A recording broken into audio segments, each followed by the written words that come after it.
All right, listen up, RotoGrinders. It's the ownership report here at RotoGrinders.com. My name is Christopher Gimino, projected ownership analyst for NFL DFS, and joining me to go over all of the Week 18 action in the NFL landscape is Mr. Tuttle 05, Dan Gaspar. Tuttle, it could be a record-breaking week. Are you ready for all the records to get broken? All I hear all week is about records, and I have an interesting take on this. Let's hear how you feel about the record-breaking weeks. Yeah, I mean, based on what we talked about pre-show, you didn't give me too big of a hint, but I'm guessing you're going against the grain and thinking that records are meaningless. Tuttle, no, they're maybe they're meaningful in, like, why are people chasing records in week 18? It used to be a 17-week season, Tuttle. Like, people are talking about records like, oh my God, they're gonna break the franchise record for this, or Cooper Kupp could break the all-time. It doesn't matter. It's an extra game. Like, what the hell are we talking about? You're gonna get the asterisk. Right. Like, I mean, I can't even believe no one's mentioned. I mean, are people mentioning this or what? Am I the only one? Am I crazy? No, I mean, I see a lot of record talk, not a whole lot of asterisk talk.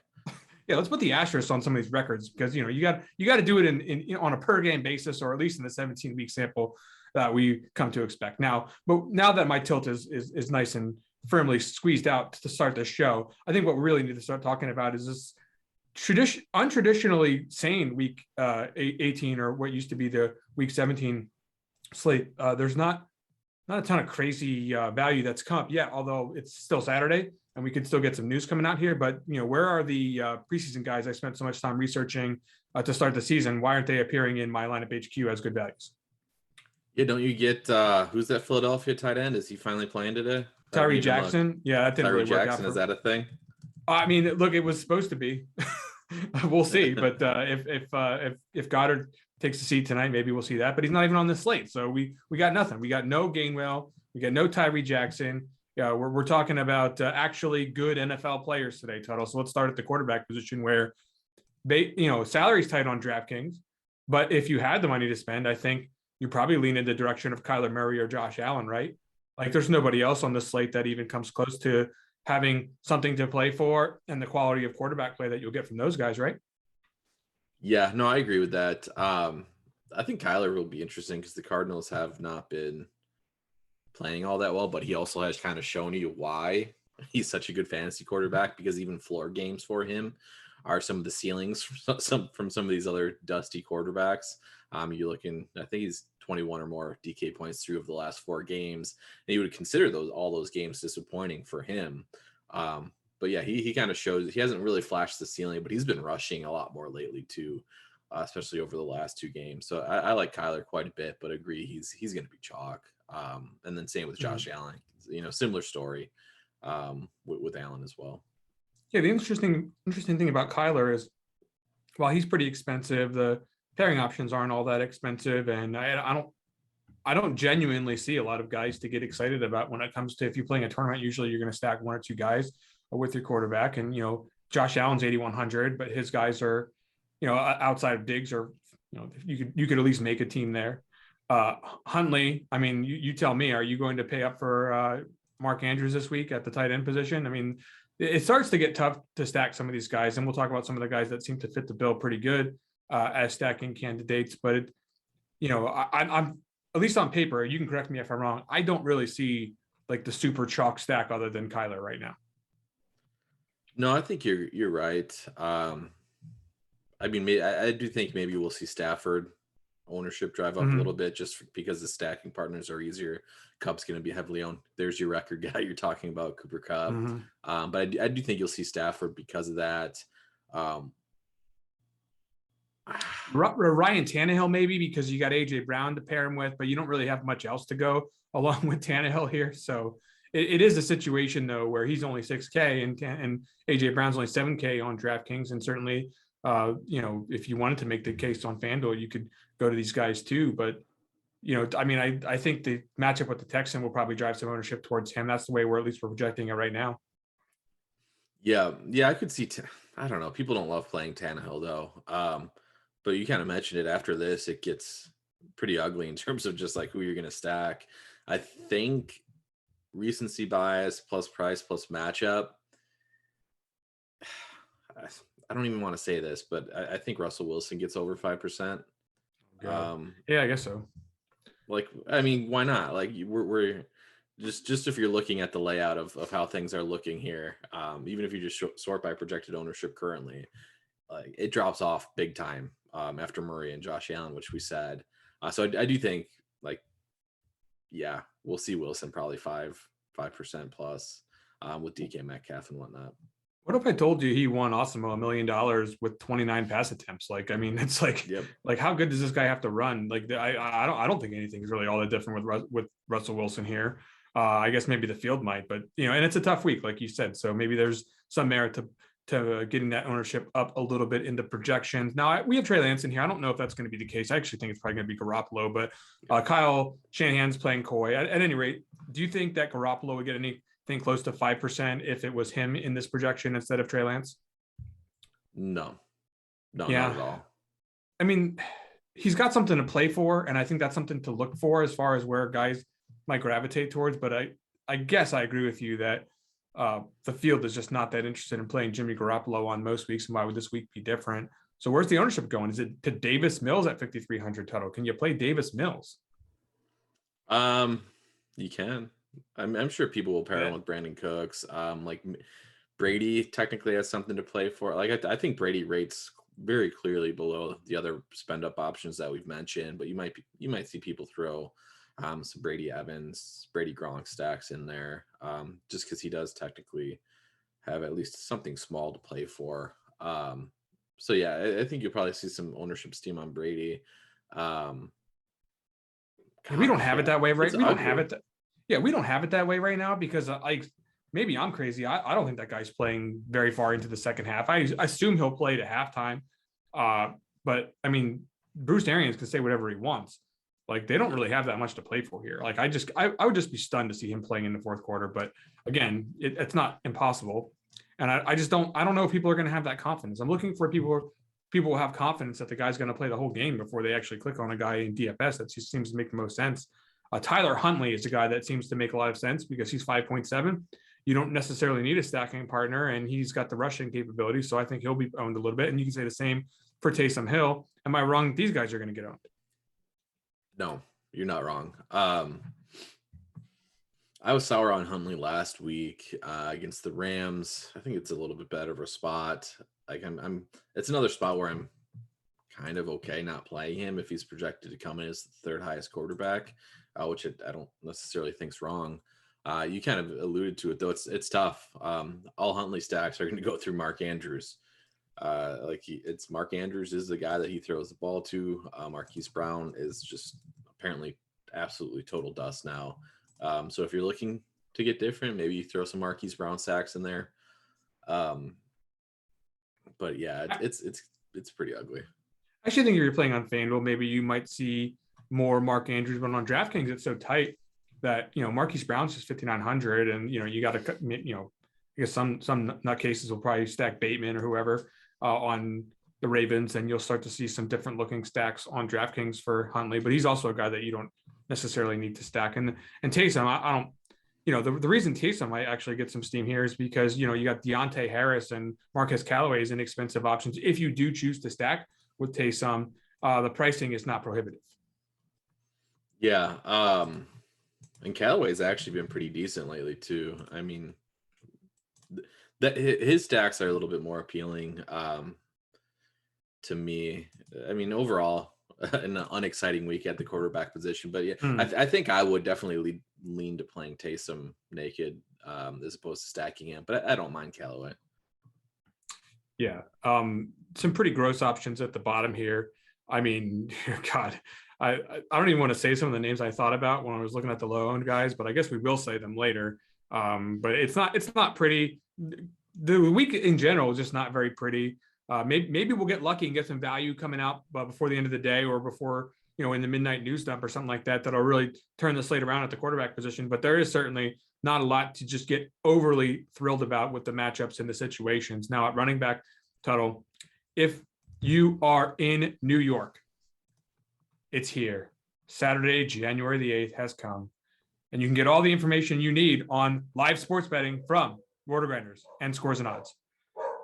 Folks, if you are on rotogrinders.com now, go ahead and get to the sports betting tab and start clicking about the New York and get all the information on promo codes and signups and really get yourself into the action. And again, this is specifically for New York residents, but you guys have waited way too long to get involved in this sports betting gold. And RG's got the stuff. Get to the website, click the sports betting tab, get some promo codes and start betting. Okay, Tuttle.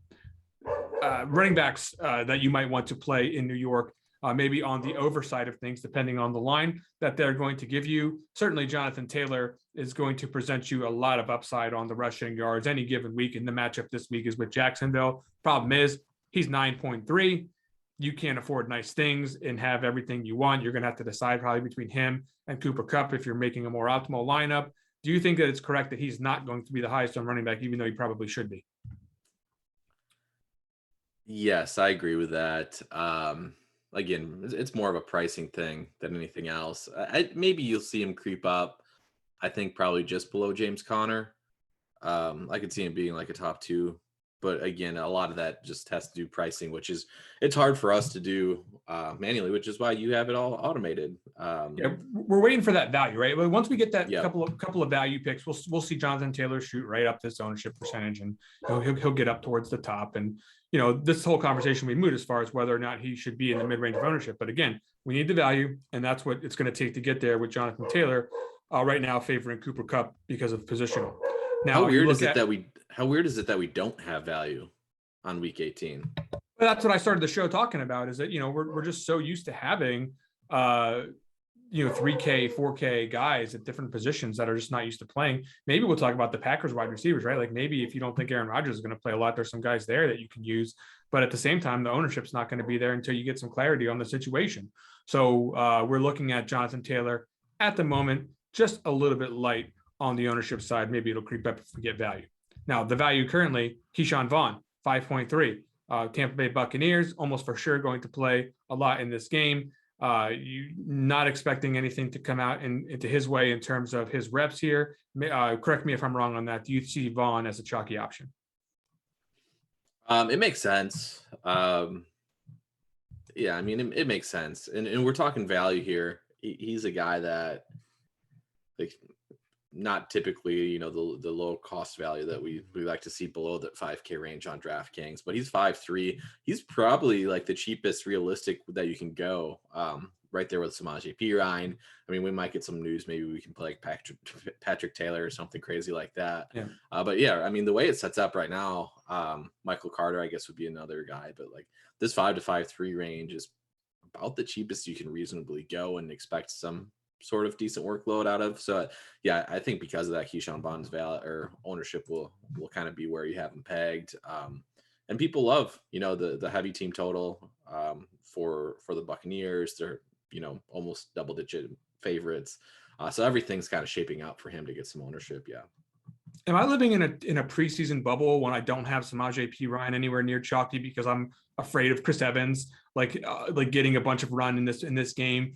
Like, I mean, Perine's playing with the first team offense as the third down back these days. I mean, do they really want to get him out there with Brandon Allen? I mean, I don't know. I could see Chris Evans getting a lot of run. I mean, he might even be a sneaky play if it turns out you want to get so bold as to make a step out on a limb. He's a pass catching guy. He could do it on DraftKings for sure. But just with regards to Perine, I don't have a ton of ownership on him. Should I have more?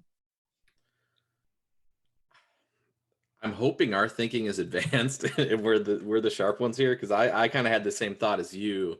But I do think he'll get ownership. Like, people just see, hey, Joe Mixon's out, the first team's offense is out.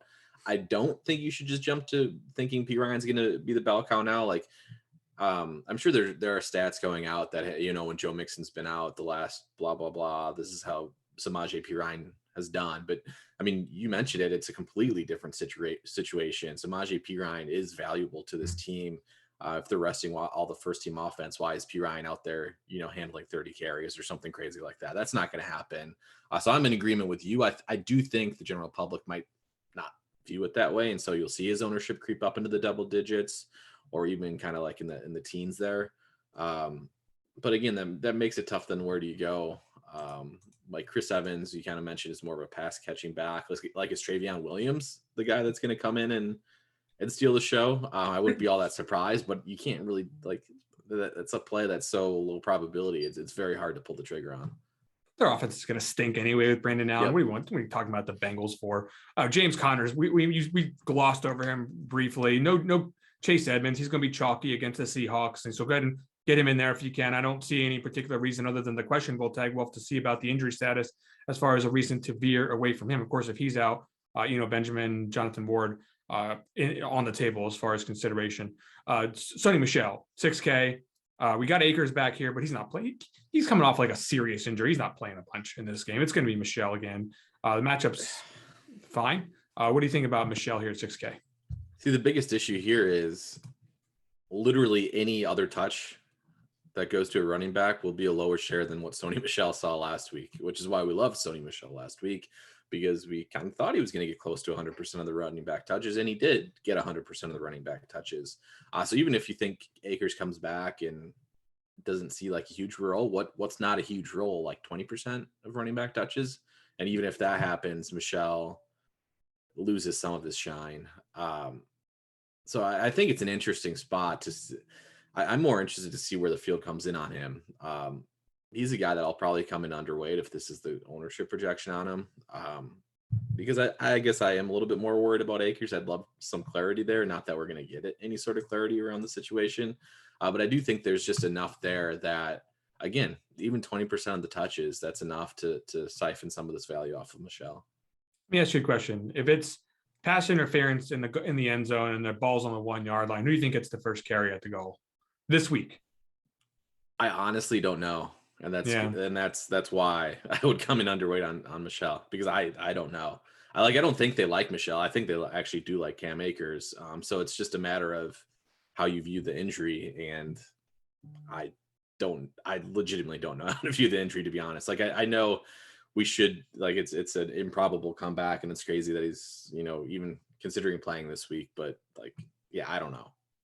It is what it is. We're dealing with the situation, currently projecting Michel to get the bulk of the work, because I think that's what you do when you look at the injury that Akers had. You just shouldn't expect this team to run it. I mean, you expect this to be a welcome back. Here's a couple of snaps to remind you that you're an NFL football player, maybe get smashed once or twice. But the end of the day, I still expecting Michel to get the bulk of the work. So I think he's a fine play, especially if the ownership gets spread out the way it's currently projected. Do you remember when Donta Foreman was useless and out of the league? He's back. He's out there probably one last time until Derrick Henry comes back. He's 5.7 against the Houston Texans. So I imagine if we're expecting Tennessee to play all out in this game, that people are going to want to roster him. Do you want to roster him? I mean, it's the matchup for it, right? Yeah, I think he's a good play. I think the touch count's going to be there for him. Do you remember when this was like a 3-back committee? And really that's not the case anymore with Dontre Hilliard, Jeremy McNichols, Foreman's they're all still in the picture, but Foreman's still going to get ideal script here. He's going to get 20 plus touches. So I'm all for that for sure. I think you would see more ownership on David Montgomery were it not for a fairly tight week, and he's 6.8 with lots of similar looking options to me in the surrounding area. Certainly not from a raw perspective, but from a points per dollar perspective, Singletary, Foreman, Michel, Vaughn, Connor, all those guys are in the same ballpark generally. Rashad Penny, 6.5. I mean, he gets a little bit of the recency bias boost compared to where he's at right now, but I still think there's a big crowd in that price range. Eli Mitchell, of course, you could go to for San Francisco. Just a lot of guys that are going to eat up ownership in the mid-tier. And that should pretty much tell you how the chalk roster build is going to go. Until we get some value, you're not going to see a ton of stars in scrub. You're going to be able to get 1 star, not stars in scrubs. So that's a situation where you're going to see a lot of these 6K area guys, and probably some under ownership on guys like Dalvin Cook at 7.8, right? Yeah, I think Dalvin Cook is, going to be completely overlooked here. What do we even have his ownership projected? He's at 12% right now. Yeah, I mean, I think he's a very strong, it sounds like Minnesota's going to go all out. They don't really have anything to play for, but it sounds like their guys are going to get all the snaps. I think he's a very strong play. I did want to make a comment. First of all, what in the world happened to Michael Carter last week? Well, he's a New York Jet, Tuttle. So, I mean, what do you want me to say here? I mean, first of all, the matchup with the Buccaneers isn't exactly ideal for the running back. But right? Austin Walter got all the work. Like what am I looking at here? In what world and why? Like I have him projecting well myself. But like what? Why did Austin Walter get the 14 touches or 14 carries to Michael Carter's 3? Are you Did I miss trying to some? get excited about Michael Carter this week? I mean, he's 5K. If you believe the projection, he's a decent play. He's facing Buffalo, not a great matchup, but better than Tampa Bay last week. So, I mean, if you're Okay, desperate for the salaries, Carter got a concussion last week, which I missed. I finally just read that up. That makes a lot I didn't more catch sense. that either. That's good to know, actually. Certainly our projections team didn't seem to think too much of the usage, so they must have saw that, and that's the reason why we've got him up here with maybe closer to 10% ownership. Now we also have Ramondre Stevenson closer to 10% owned. I think that is leaning in the direction of Damian Harris not going to play here, and if that is actually true, I think this number goes up from 9.2%, and if it doesn't go up from 9.2%, sign me up for whatever the maximum amount of Ramondre Stevenson is, because this guy is absolutely awesome. I love him. I like Ramondre too. What are the latest reports on Damian? Do we have anything today? Well, really the nagging, I think it's a hamstring injury that he's dealing with, and it's been pretty ongoing.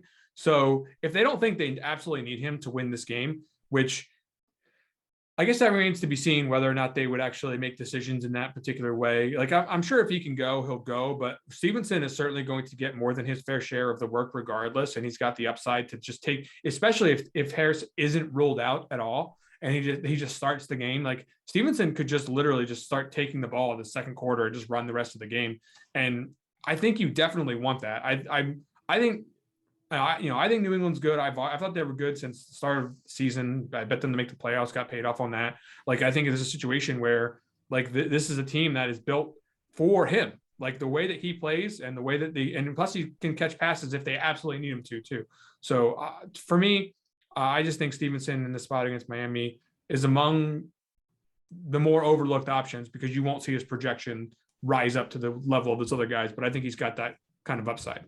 So you want Harris to be active then, right? Like if you're really hardcore on Ramondre Stevenson, regardless, almost regardless, I should say, of the situation, you want Harris active, I think. It would be harder for me to click the button, but I certainly would say that it's better for game theory angle. Like the game theory, the ownership won't go up anywhere near as high without that particular projection getting updated. And you really just have to just sort of use your imagination on him. Like you might have to do that a couple of times this week. And we'll talk about some of those situations at the wide receiver position.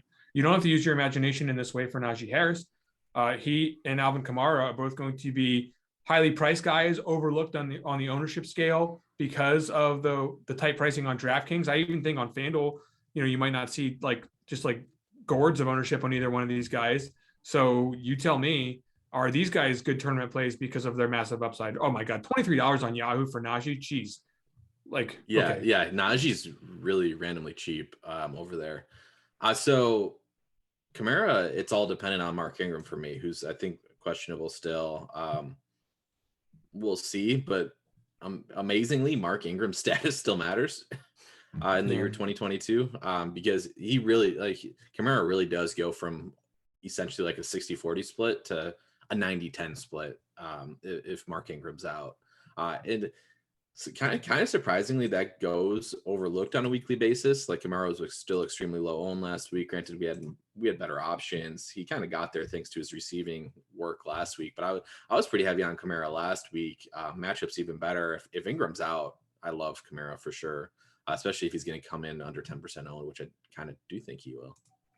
Here's the deal. If you're priced between like 5,000 and 7,000, you're going to get a pretty good amount of ownership if you have a good projection on DraftKings this week. We've outlined a number of those players. If your projection is, if your price is over 7,000, if your name is not Jonathan Taylor, your ownership could be depressed a little bit. So keep that in mind as you construct your rosters.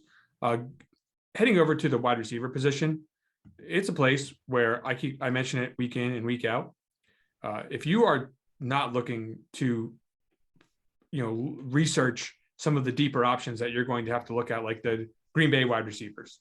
If you don't know what Equanimeous St. Brown is other than a great play on a Scrabble board, then you could absolutely be going to Thrive Fantasy and playing their props contest because it's only going to be the best players when you play on Thrive Fantasy. first of all, what is it? It's prop betting DFS. So you choose 10 out of 20 guys to build a lineup, so to speak, of props. It's an over and an under. So each one is assigned a probability and a value based on how likely it is to hit the most props, rack up the most points, win your share of the prize pool. Use promo code Grinders when you head over there and sign up, and you'll receive 100% instant first match deposit bonus up to $250. Plus, you get some free tickets. You get 2 for a $10 deposit. You get 4 for over 100 and up to 500. And if you deposit $500, you're going to get 6 tickets. Download the Thrive Fantasy app on the App Store or the Play Store, or by visiting their website, thrivefantasy.com. Sign up and prop up today. And like I said, over on that site, you will see guys like Cooper Kupp, who is going to be fairly owned yet again, despite the 9.7 price tag, chasing quote unquote records. But more importantly, they do have to win this football game. I think that's the more relevant reason to consider rostering him this week. How do you feel about Kupp at 9.7? Can you possibly afford him? Yeah, you can. I mean, again, value's tough. You're not currently fitting Kupp and Jonathan Taylor on the same lineup. That's not going to happen. But you can realistically pick one of them. Value is so clearly better at the running back position than it is at the wide receiver position, which has me at this point prioritizing Kupp over Jonathan Taylor. That could change if we get some breaking news. But yeah, you can afford Kupp. I mean, we talk about the record thing kind of jokingly on top of the show, but how crazy is it that we think of a guy that needs 12 receptions to break the single season receiving reception record, and it's not crazy to think that's like force feeding Cooper Kupp the ball. Like that's a normal game for him.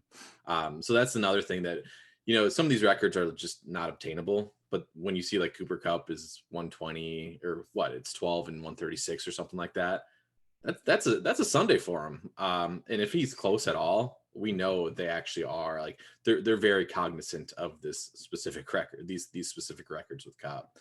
So I don't know. I think his floor obviously is great regardless, but you throw in the records chasing stuff for him. I like him a lot. First of all, you want to talk about something I talked about at the beginning of the show. Just imagine that he's chasing a record that got set in 17 weeks. And it was from Michael Thomas. Shout out to Can't Guard Mike for not getting surgery in the offseason and completely missing all the fun this year, as Marquez Callaway completely bores us to tears over there in New Orleans as the number 1. You've got Cooper Kupp chasing you down, although he needs 18 weeks to do it.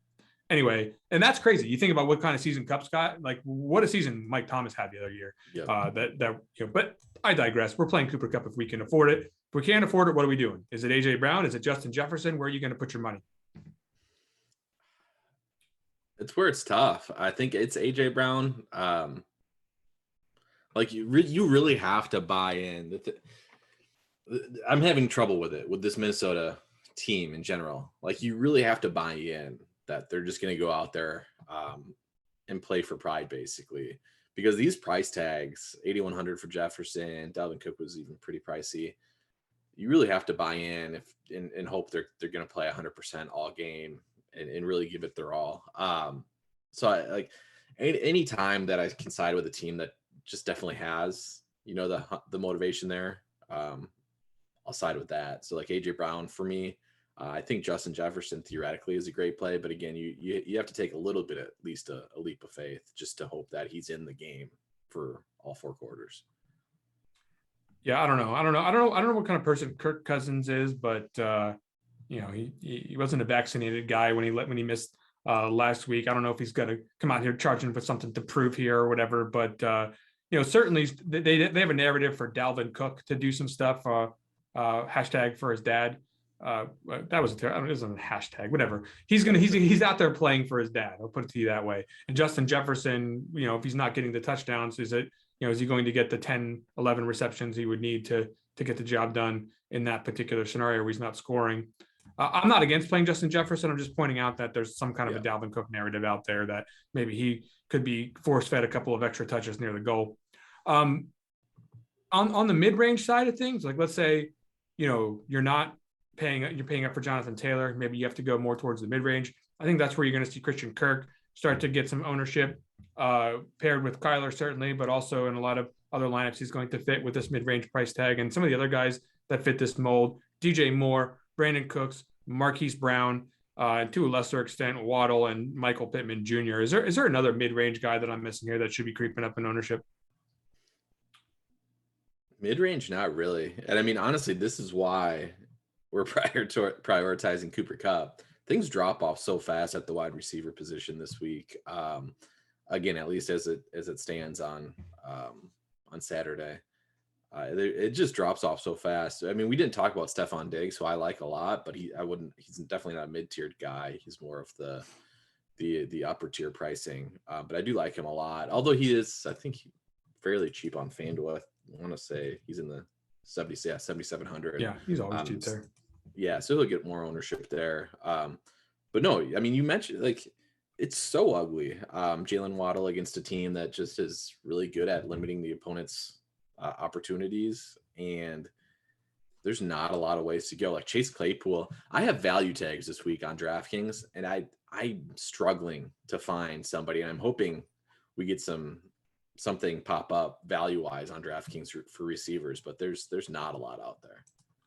I'm like basically guessing that we're getting news on Green Bay of some kind when I have Equinemius St. Brown with like something, creeping up the ownership scale here because he's 3K and he's the most known name of these Green Bay wide receivers. I also happen to think that, Amari Rodgers could actually be the guy that gets more of the looks than Equinemius St. Brown in this situation if they really want to try to develop that young player.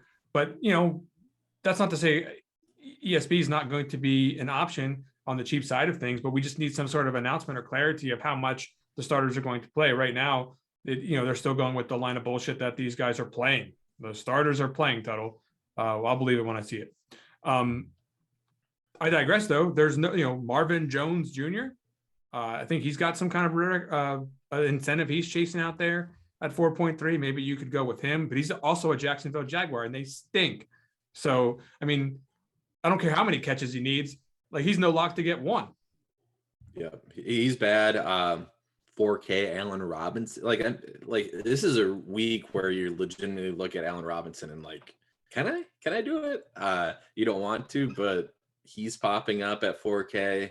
Robbie Anderson, 4,500. Like I do think looking through, I think Gabe Davis is interesting in this price range. I could see him get some ownership. Emmanuel Sanders, I believe, is still doubtful to play this week. Cole Beasley's in that same conversation at 4.8. I mean, he's not traditionally seen as a particularly high ceiling option, and I think that's for good reason. But if in fact the Bills are going to attack the Jets through the air, which you might expect, I think Beasley could be in the cards for 4, 5, 6 receptions, and if he gets a touchdown, he could get there on a week without a ton of value. So moral of the story, ownership again. Congregating a little bit more towards the high side of things because we had to, we're paying down elsewhere, and you're getting Kupp, Brown, Jefferson, at least one of those guys in a lot of different lineups out there, and then some middle tier guys, of course, because there's really no low priced options to speak of at the moment. We're throwing out names from a hat here with Equinemius St. Brown and Marvin Jones, or like maybe Deontay Harris. He's only 3.2 if you're pairing Taysom. God, people are going to talk about Antoine Wesley. He's 4.1 because he's going to fit there nicely with Kyler. He's caught all 3 of Kyler's touchdowns over the last 2 weeks. Not a lot of great. He's tall. Not a lot of great. I honestly, I mistake him for a tight end every single time. He has the oddly similar build to Zach Ertz, and I can't distinguish the two half the time when they line up. When my commentary on you is about your height, that's just proof that. Maybe you're not the superior of options in NFL DFS for the long term. For the short term, maybe you can consider it because we're not rich on value. What am I missing here, wide receiver? Is there any analysis we can provide the people roster construction wise or ownership wise? Because it's getting pretty spread out because of the pricing structure, and there's just not a lot of standout plays. No, I don't think there's a ton to add. I will say, since we've talked about the Green Bay guys a couple times, or potential Green Bay value guys, I think it's important to remember it's going to be Jordan Love throwing them the ball if they become an option. Very true. Which, when we saw that earlier this year, it was not pretty at all. So that would be my only thing, is like perhaps the value opens up. And we talked a little bit about it with Cincinnati's second string offense too. be sure you're docking efficiency. Like this isn't basketball, where just because a guy gets on the court for 30 minutes, he's going to see a tremendous amount of opportunity. That's not necessarily the case with the NFL here. So yeah, dock efficiency when necessary this week. Very, very gross. Not nearly as gross as the DFS OGs league title. If you want to go get into this last week and hang out with those dudes, get to the RG homepage, click on the link, sign up to play against Notorious Head Shopper Beer Makers fan. Bunch of good dudes, good contest. Get over there and play on FanDuel with them. Okay, tight end position. Zach Ertz, Cole Kmet, John Bates. John Bates. They're popping up as the top 3 guys. Is this right? Why is John Bates in my life? I mean, Ricky Seals-Jones collided with a camera dude last week. That was one of the worst collisions I've seen with on-field personnel. That was actually pretty ugly. Hopefully, both guys are doing a little bit better than what we saw last week. But yeah, I mean, John Bates has shown he's capable when he's been given opportunity, which is basically, I guess, why you're seeing him projected for decent ownership on DraftKings. Cheap. We love the cheap tight end. Allows you to go elsewhere, spend elsewhere. We've already mentioned lack of value at other positions. So, I mean, that's why you're seeing Cole Kmet and John Bates pop. It's just overall lack of value at the other positions. Now, if you don't know John Bates, if you're not watching the screen share, Tuttle, you can see this clear as day, of course, because you are watching the screen share. He was actually the older brother in Home Alone. This is Buzz from Home Alone, John Bates here. So go. He's Buzz cheap. With the tarantula. Yeah, he's cheap in DFS. He's not too fond of his little brother Kevin, but you can probably get him in there against the Giants if you're looking for a really cheap value. But you're not going to love it because what is there to love on the cheap scale? Cole Kmet. Now, he's definitely been getting a lot of targets out there, and for 3.4, his price refuses to go up because he's not getting in the end zone. He's not really getting the big fantasy point performances. Andy Dalton's his quarterback this week, but these Minnesota games just tend, especially when Cousins is in there, they tend to find a way. So can you find some love for Cole Kmet? Yeah, I can. That wasn't like this is, I think, one of the better games to stack, which is a little crazy this week. We talked about Minnesota. Well, both these teams obviously don't have anything to play for. The thing is, there's actually some pretty bad weather, I think, around this weekend. You have to check up our weather report. There are a lot of weather spots.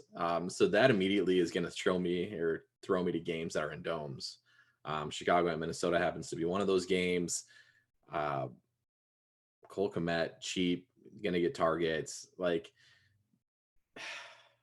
I'm going to say it now because I'm just leading into it. This is kind of one of my low own takes, but like an Andy Dalton stack might win tournaments this week, just because it's so cheap. Like an Andy Dalton Cole Kmet stack, he gets you 2 touchdowns. That might be all you need out of Andy Dalton and Cole Kmet, just so it allows you to basically then play, like a Jonathan Taylor and a Cooper Kupp. It allows you to jam everything if you do that. So it sounds ugly, but I would not be surprised if a really ugly Chicago stack won tournaments this weekend. A player that, well, first of all, a couple of I'm gonna say reasonably priced tight ends, not great price. Higbee and Gerald Everett could get the job done here. They're going to probably attract some ownership unless we get some kind of a value opening up here. Gronkowski's difficult to afford at 6.3. I think you'd like to have him. There's some reasons to believe that he'll get some action in this game for contract purposes, and I think that that's a situation that you would ideally like to get yourself involved with, except for it's 6.3 and you can't afford nice things on DraftKings. If you're looking to pay down, a guy that I would really like to get more snaps, and I would love to roster is Brevin Jordan, but the problem is he's not a full-time player at the moment. He's still only 2.7 though, and they do like him in the red zone, so I'm still not against this. But again, it's a difficult sell to get like totally endorsed on a guy like Jordan when he's not. He really has basically almost no chance of like a high target volume game. Brock Wright at 2.5, he's a Detroit Lion. If you've never heard of him. God, 2.5. Maybe that's the reason to roster him, but it's projected for 5 fantasy points because he's a Detroit Lion. So go figure. How about Mo Alley Cox? I mean, maybe you'd like him if they were going to pass it. Do you think there's any chance that the script flips on him? I mean, maybe. And then you're looking at decent leverage off of Taylor, because if you're getting Mo Alley, then you're wanting the touchdowns. You're probably not going to get the yardage. So like, nope. Maybe. maybe you can do that, but it's not pretty. You mentioned Mark Andrews is really expensive. George Kittle's quite expensive. With Garoppolo at quarterback, certainly you like him better than with Lance. You don't expect that against the Rams that it's just going to be the same game plan as last week, where they're just going to, they were just going to cram it down Houston's throat with the run game, and Kittle was going to be out there blocking. All of a sudden now you're talking about playing the Rams, and he might be out there catching passes again if Garoppolo's back there, especially. So I mean, God, maybe this is my low owned take. Maybe it's Kittle, right? Because he's not going to get that owned, is he? Yeah, so that's the news. We talked about still not wanting to play Jimmy Garoppolo even if he's starter. But this is the play that you make, right? You play George Kittle, and you can do that in hopes that Garoppolo starts, because I don't think we'll know starter before the lineup's locked tomorrow at noon. I think Shanahan will play it close to the vest until the start of the game. So if you think Jimmy G starts, and I do think Jimmy G starts, this is your play: is you play George Kittle. He's very nice, 6.9 on FanDuel. So if you're playing on FanDuel, you're going to see considerable amount more George Kittle there. I think that you could probably get there easier on that site.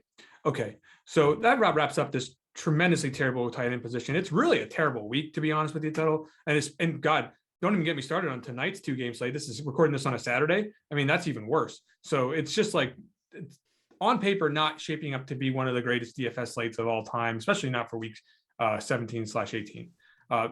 Now, there is finally a position, though, Tuttle, the defense position, where we have an obvious play, something that we can actually get excited about. The Cleveland Browns are 2.6 on a cash-starved week on DraftKings. I think that this doesn't really merit a lot of discussion. We're just going to go ahead and play them against Brandon Allen, right? 100%. Again, though, I mean, you can definitely make the point or the argument and probably be correct that it's bad to eat chalk in tournaments. I'll still have exposure to the Browns in tournaments for sure, especially higher stakes, lower field type of things. But yeah, I mean, it's an obviously they're just very easily the cash game play on DK.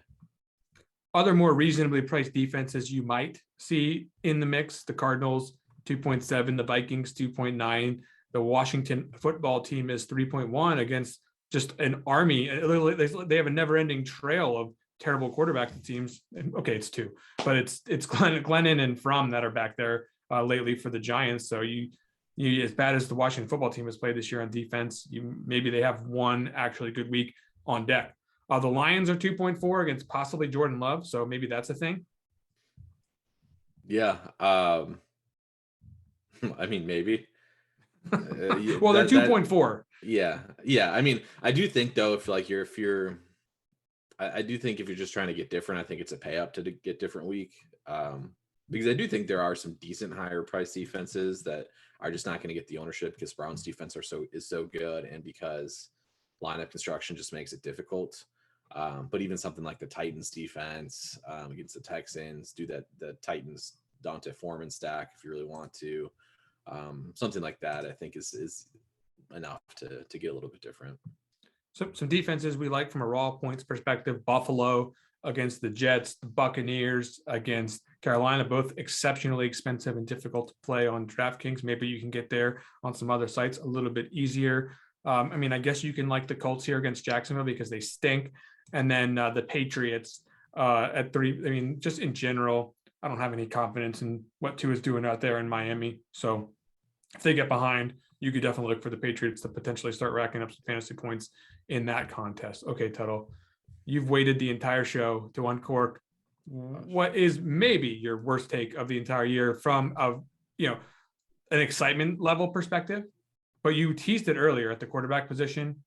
Give me the guy that you think, if you're playing in a larger field contest, that can actually help you get to the top of a tournament at lower ownership. You don't have to get an entire lineup of low-owned guys to get to the top of these tournaments these days, most of the time. But maybe a couple of options or a couple of unique angles can get you there. And it sounded like you had a pretty gross one that you want to talk about. Well, I did there's a couple. The one that I did mention, and you didn't have like an adverse reaction, was Andy Dalton. No, not really. I mean, it's pretty gross, but I'm making fun of Andy Dalton essentially here, but it makes sense. The pricing's there, and the Minnesota has given it up. Yeah. And I mean, you're trying to, again, try to remember what you're trying to do here. You're trying to get 20 points out of Dalton. We're not looking for the 30-point game necessarily. Like if that happens, you're absolutely smashing. But yeah, we're not shooting for the moon here. We're just trying to get a different lineup construction than most people will have. And then the other one I mentioned a little bit earlier, Russell Wilson, I think will probably get some steam, but we currently have him projected under 5% ownership. He would be I don't want to completely throw up. You mentioned the passing attempts still weren't there for him last week necessarily, but we have seen him crush on efficiency in the past. That's been a thing. And they are actually playing at a much quicker pace than they were at the start of the season. So even though that hasn't necessarily translated to more passing attempts, it has been helpful in terms of overall play volume for their games. I haven't checked the weather in Baltimore recently, but is there any kind of merit to like, hey, it's my last go here in Pittsburgh for Ben Roethlisberger against this Ravens defense, which really isn't. You're going to attack them through the air. I'm not overly excited about Ben Roethlisberger, but I mean he's 5.4, and no one's going to play him. Like, is there a 300-yard game left in Ben Roethlisberger's bag?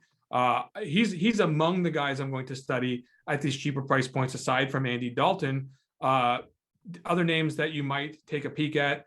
I think if you have if like the Titans game turned into a higher scoring affair, there's some cheap guys on Houston that could stack up with Davis Mills to make a surprising stack that doesn't need that much, and you're really just playing it for the players that you can get around your Davis Mills stack. Mac Jones, I anticipate the Patriots will continue to try to run the ball and play that way, but he's 5.4. If you wanted to do a skinny Mac Jones stack for salary purposes, I would be more comfortable stacking one player than two with him. But I think that there's a possibility of some consolidated target every once in a while getting there in a huge, massive tournament for him. And you mentioned Dalton. So I think those are the guys that are cheap down here that are gross at quarterback. It was ugly. Not a lot of fun to talk about. Let's talk about running backs. Honestly, this was one of the harder positions for me to figure out. Under 5%. Kamara is not quite there, but he would be the guy closest that I'm actually excited about playing. I do think, again, monitor Mark Ingram's status with him because it goes fairly overlooked. And if Ingram's out again, we're looking at probably close to 90% of the RB touches for Kamara. Yeah. That sounds highly attractive compared to some of the guys that I think are worth taking a gamble on here if you're trying to mix in an interesting option. I don't think DeAndre Swift's going to play a lot this week. And they do have Craig Reynolds, which is a concern because they probably want to get him mixed in here. But I think Jamal Williams at 4.8 gives you the combination of a salary saver as well as the projections aren't going to have DeAndre Swift out, I think he got 6 touches last week, right? He was out there quite a bit. I don't know that we're going to see a lot of him. I think that the way that they're talking about this guy, they're gearing him up for next year. And Williams is playing his old team, not going to be highly owned, potential goal line back, and can actually play in the passing game if they need him to. So that's a marginally appealing option in a massive field tournament if you're trying to just find one or two guys off the board to mix in. I would also say the same on the other side of that game for Patrick Taylor. Not a real good way to project who's going to carry the rock there for the Packers. They're saying they're going to play the starters. If that turns out to be not true, I don't know how much AJ Dillon's going to get. It could be Patrick Taylor for a good amount of this game, and he's only 4K. Anything else here at running back that you think has any prayer? Not really, no. Again, I mean, it would all just be speculation in terms of playing time, and I think a lot of the time that's just not worth it to do that. Basically, imagine Saquon Barkley being 6.1 at 2% owned, and I'm mentioning Jamal Williams. What is going on there with them? Give me a wide receiver. So if you're doing the Russell Wilson thing, you can look at DK Metcalf once again. That's a little bit more appealing. If you're doing the Ben Roethlisberger thing, Deontay Johnson. Yeah. I do think Deontay Johnson's going to go pretty low owned this week, and he's a fairly decent option. Is it maybe finally Robbie Anderson week? Maybe potentially. I don't even think he's going to play. To be honest with you, he's been He's been out of practice a knocked bunch. out. Yeah. I don't think you're going to get lucky enough to get Robbie Anderson. That might not be too bad over there. So sadly, I think people are going to play Jamar Chase. Don't play Jamar Chase, by the way. I don't even know if he's going to play. He'll get he's got the rookie receiving record, but it's like, again, barely. It's nothing. He's not getting it. He's not getting like any yards. records. He's not getting any records this week with Brandon Allen out there. God, imagine getting 50 DraftKings points and you're going to be 2% the next week. That's just the way it works out with the schedule this season. But yeah, once again, not a ton of just fabulous options down the board here. I think you mentioned the Rams. Like if you're going to stack Rams, I think Jefferson and Odell Beckham could be your double stacking them with Stafford could be an interesting pivot off of trying to get Cooper Kupp jammed in there. Or even going with the tight end Higbee, but I just think that that's an interesting way to look off the board to make your lineup just a little bit different. Is maybe fade your traditional Kupp stack, which is scary as hell. But if he doesn't score a touchdown for once, maybe you get lucky with the other guys. Okay. So real quick, worth pointing out, which was actually pretty surprising, back when Odell Beckham was brought on to the Rams, every once in a while, he kind of the first initial few games, he would split time with Ben Skoranek, his wide receiver 3. That was Van Jefferson last week. Odell was basically on the field for every snap. So interestingly, I don't know if maybe Van Jefferson goes back to a complete role this week, but I thought it was interesting that he was now splitting time with Skoranek, and it was Odell that was out there all the time. So yeah, fading Cooper Kupp is scary, but Odell would definitely be the guy that I do it with. Hope we get some news here to really clean up this area of the world, because it's just it's not exciting. Tight end, do you have anything at tight end, Tuttle? Because it's gross enough as it is. I think I might actually have one I'm interested in. So I do think the move here is, if you're trying to get different, is you pay up. One of those guys we mentioned. If you assume Jimmy G plays, then Kill's the guy that you pay out for. I think he's going to see low ownership. And then Gronk is low enough owned on DraftKings where I think he doesn't quite hit that 5% threshold. But he is. I do think if they'd go out and try to win this game, you could see him with a really strong first half at least. A player that is going to score a touchdown this week, without a doubt, I've never been more sure of anything in my life, is Pat Freiermuth. That's a situation where if you're not brave enough to even play Big Ben, I think that if push comes to shove and they get into the red area of the field, he's, I'll use the analysis again. He's tall and he's out there catching touchdowns at a pretty good clip with Ben. He's got that mojo with him like he had with the other guy back in the day, Miller. So I see that happening out there. You think that the Ravens are good on defense? They're not. And Freiermuth is a guy at 4.6, not particularly cheap, but also this is a completely trash week at tight end. If he gets in the box twice, you're certainly going to be in business. Folks, that is going to do it for this final ownership report. And what a way to end it, by the way, Tuttle. Final ownership terrible report. Show to do in week 18 National Football League DFS. For Dan Gaspar, I'm Chris Gimino. We will be back again next season. Go win something.